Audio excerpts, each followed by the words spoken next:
Hey, this is Dr. Joseph with Vail-Summit Orthopaedics, and today I'm going to talk a little bit about the difference between ACL tears and meniscus tears.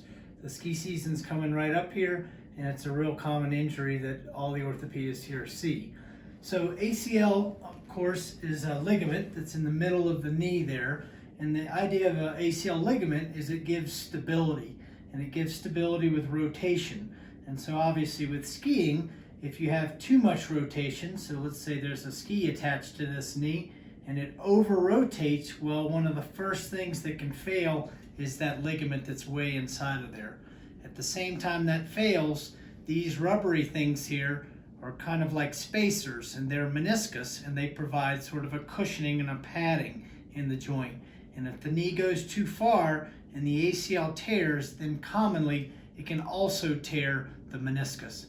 They're treated differently, meaning the ACL ligament, if it's torn completely, we of course put in a new one. And that's the only way to fix that. You really can't repair that very successfully and only in unique situations. It's typically a reconstruction. With the meniscus tear, usually it'll tear in an area where we can just trim out the torn portion, and patients do really well from that. Sometimes this tears in a position that it can be sewn back together, and we'll sew the meniscus back together and ask it to grow together. We always preserve as much meniscus as possible because it's important in preventing arthritis. So two of the big differences if patients have a knee injury, especially skiing, is the pop. Everyone knows this sort of notorious pop, and it's quite loud and patients usually feel it, and that's a bad sign. That implies that you tear the ligament that connects the bones, and when it pops, it means it usually tears it significantly.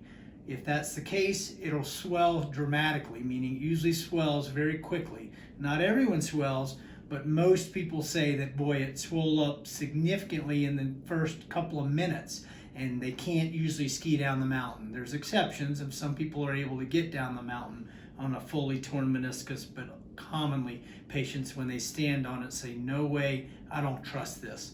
Completely separately, if you have a twist and you feel pain on the side of your knee especially, but there's not a pop and just a little bit of swelling with more of an annoyance and a small amount of swelling that comes on, let's say, a day later, the next morning, that's more indicative of a meniscus tear. They don't have as much blood supply and they don't swell as much.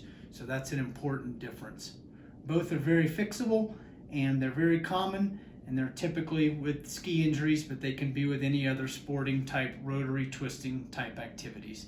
And statistically, both of them do real well. And so we're quick to offer to fix them because the numbers on it are really good and tend to heal predictably. So that's my 10,000 foot overview of ACLs and meniscus tears, especially right here before ski season. So come see us if there's any concern for that. Vail-Summit Orthopaedics, Dr. Josie.